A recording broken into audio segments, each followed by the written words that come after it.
Hello and welcome all of you to the mains PYQ discussion by Neva Yes. This is the third question in the theme of Bhakti Sufi tradition. And this question is from the 2014 14 mains. This is a very interesting question that has a factual element and a very interesting analytical element. See the question?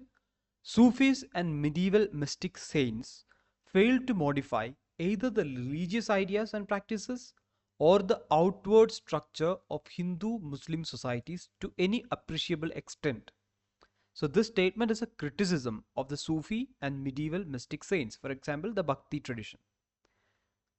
So, this question has two terms. One is Sufi, which is the Sufi tradition, and see the second term, medieval mystic saints. So, it can be anyone. It can be Kabir, it can be Guru Nanak, it can be Mirabai.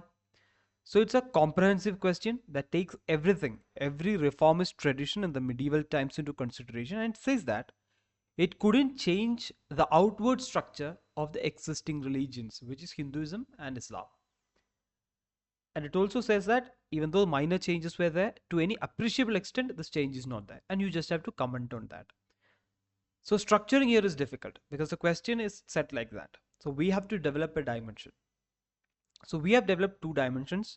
First, we will talk about the failure itself. We'll accept what is given in the statement because the question word is comment here. So we'll give 4 points to say that this particular thing, Sufis and the mystic saints, they failed to modify the existing structure. We'll give 4 points on that. And in the second dimension, we'll ask a question. That is, was it actually a failure? Because was it actually a objective of the Sufi and mystic tradition to change the outward structure? So that's the question that we are raising in the second dimension, and we will pose 4 points in that dimension as well. So we'll start the question by giving our knowledge of the question itself, the concept given in the question.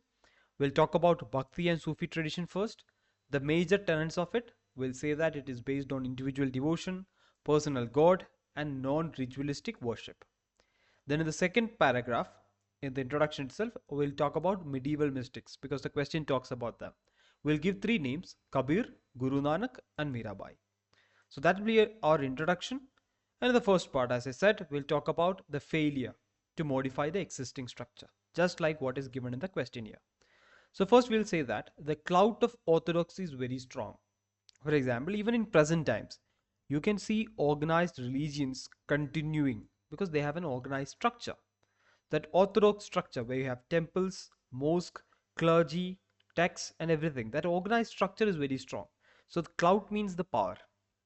The power of this organized orthodox structure is very strong. Hence, these movements couldn't change them completely. Second, these movements were popularized in localized pockets. One example is the Warkari sect. Warkari sect is concentrated in the Maharashtra region. Or take any saint, for example, Guru Nanak. His influence is limited to the Punjab region. Kabir, Surdas in Awadh region. Then initially Bhakti started from the south of India, Nayanas and Alvas, and that tradition is localized in that region. So Bhakti tradition has influence in localized pockets. So to reframe something like Hinduism and Islam, which has pan-Indian penetration, it is very difficult for them.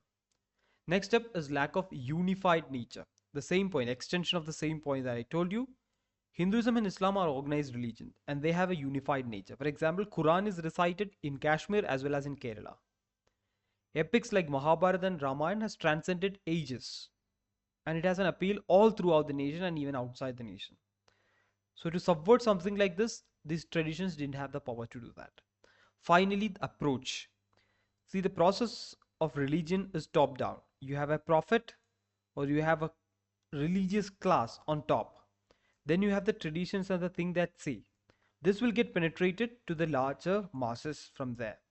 But Bhakti tradition has an opposite approach. It starts from the bottom and it is aiming to change the superstructure. This approach failed because for this approach to sustain, you need all the other factors to come: the organization, the epics, the text, and everything. So that is not as strong as the top-down approach. So that is another reason. We'll give example like Sanskritization here. What is Sanskritization? It's a sociological process. The lower caste or the masses trying to emulate the habits or the ways of the upper caste. That's Sanskritization. It's a concept given by M.N. Srinivas. So this is how top-down approach works. But bottom-up approach doesn't work like that. So that's another reason. Now, the second part, was it actually a failure?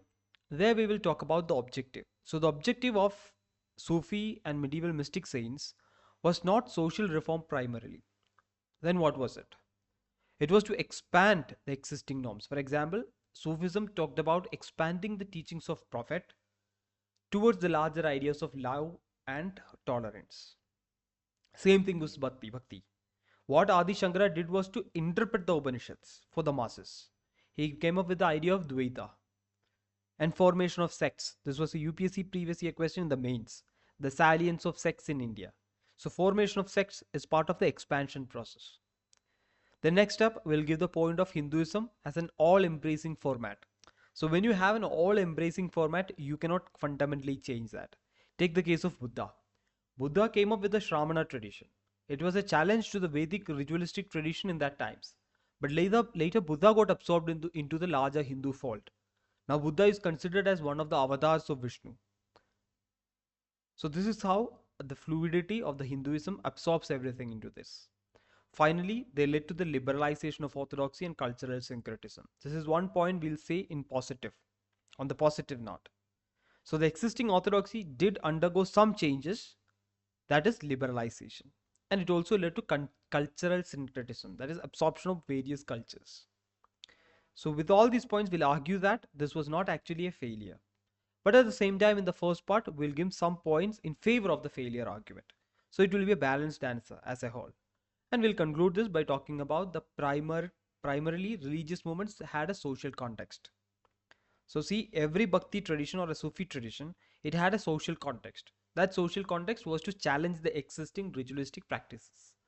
So we'll underline that factor, the social context of evolution of cults, sects, traditions, and the output that it has after a period of time. We'll conclude this question on that note. So that's it. Thank you for listening.